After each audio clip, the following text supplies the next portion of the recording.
Hey, what's going on? You know who it is. You know what it is. I'm just finna be on some real shit right here, and I'm just finna keep it 100, man.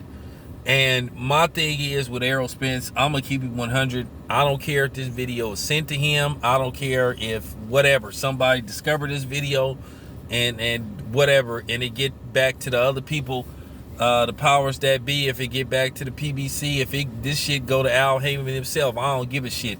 Man, I'm asking Errol Spence, man, do not fight Manny Pacquiao, man, without no random drug tests.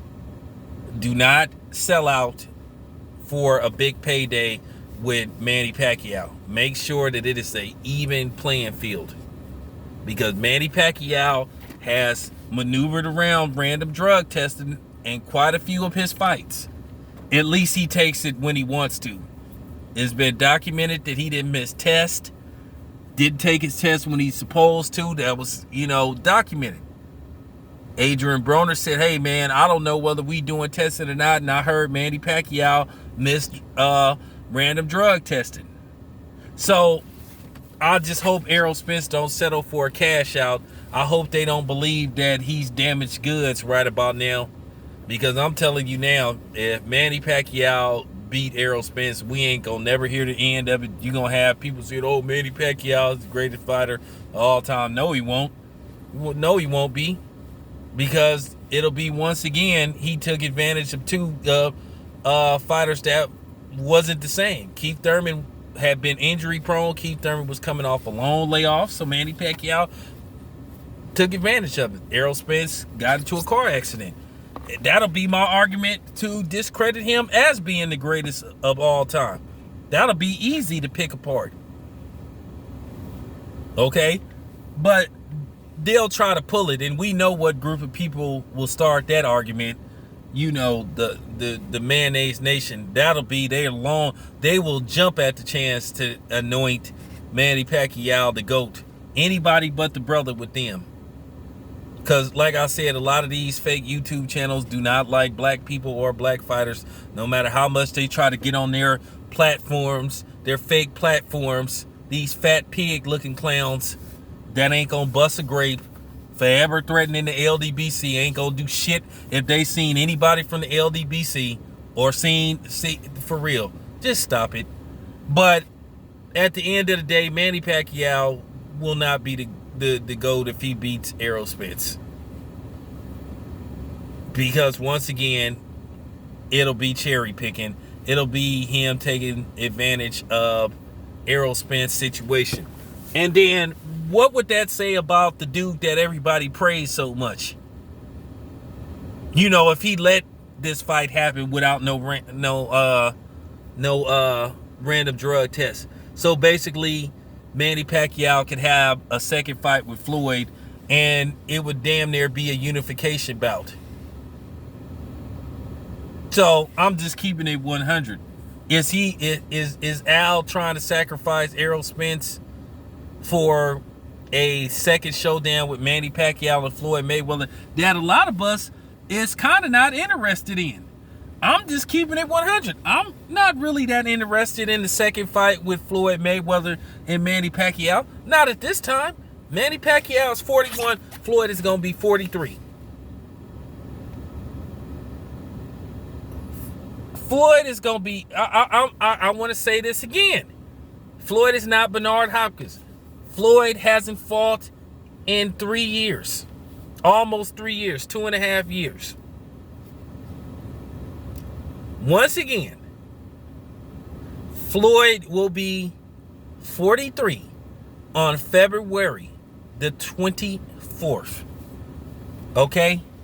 He's not what he was. So, basically, you would have a battle between two 40-year-olds. No, I'm not interested. Because to be honest with you, the first fight happened like 4 years too late. But then again, based off the money that was generated from this fight, well, whatever.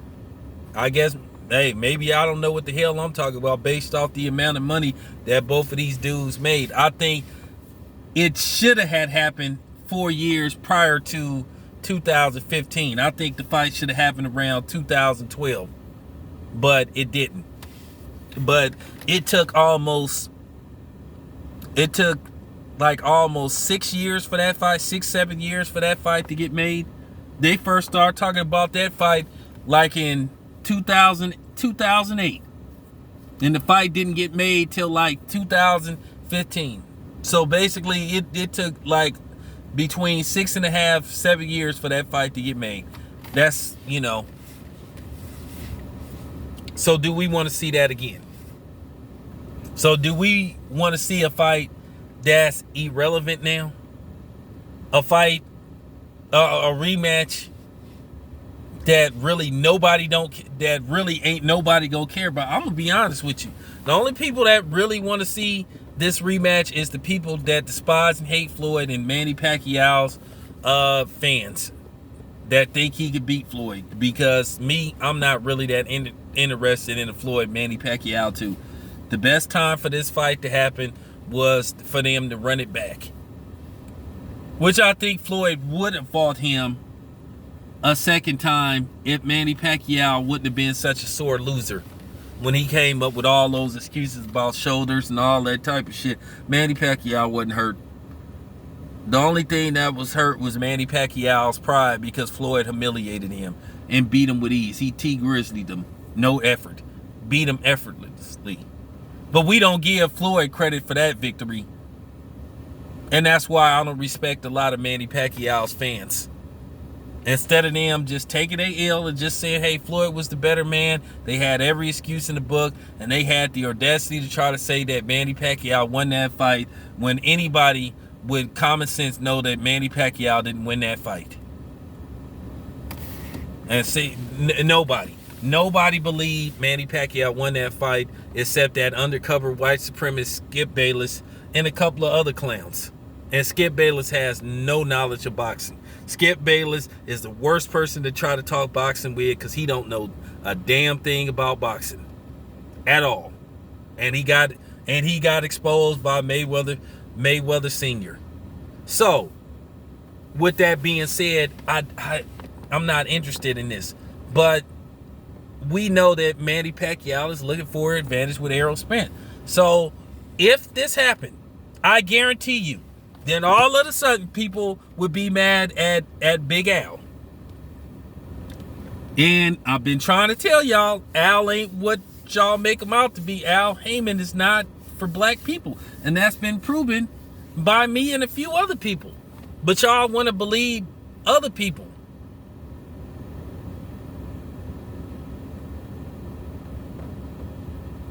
I mean, look what's going on with Gary Russell Jr. Look what's going on with a few other people. Look what happened with Terrell Williams.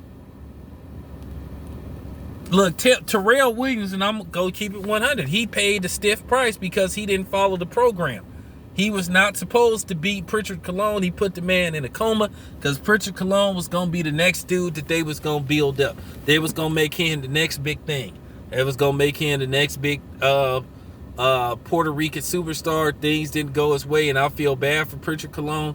But at the end of the day, Terrell Williams foiled a plan of the PBC by beating the hell out of him and putting him in a coma. And you see he fought off and on since that happened. And then they put him in the ring in Bakersfield with Thomas Delhomme. And Thomas Delhomme is a cool dude. But the man had to come in at 147. See, people scared to say this shit. The man had to come in at 147, and he hadn't fought at 147 in years. He was a comfortable 154-pound fighter. And he had to come back down. And that was I guess that was part of the deal. And he ended up getting his ass beat. And the man didn't have, look at that fight. Terrell Williams could pop and he could hit. Man didn't have no pop in his punch, didn't have no energy in that fight. He was clearly weight drained. But see, we don't talk about that because y'all don't want to hear the truth. Y'all want to hear a bunch of these niggas making one dude out to be something that he not. And he not for the people, he not for black people. For real. He don't give a damn about that shit. Al Heyman only care about green. And then you got a lot of these fake ass black channels trying to make it look like if you criticize Al Heyman, you some kind of coon. But then when they had issues with Al Heyman, they had something to say about him. So don't, in the words of Public Enemy, don't believe the hype. So, with that being said, this your boy Town Biz. I'm actually, Errol, don't fall for the banana in the tailpipe. Please do not fight Manny Pacquiao unless Manny Pacquiao agree to random drug tests. Don't be sacrificed. I'm serious. This your boy Town Biz. I'm out.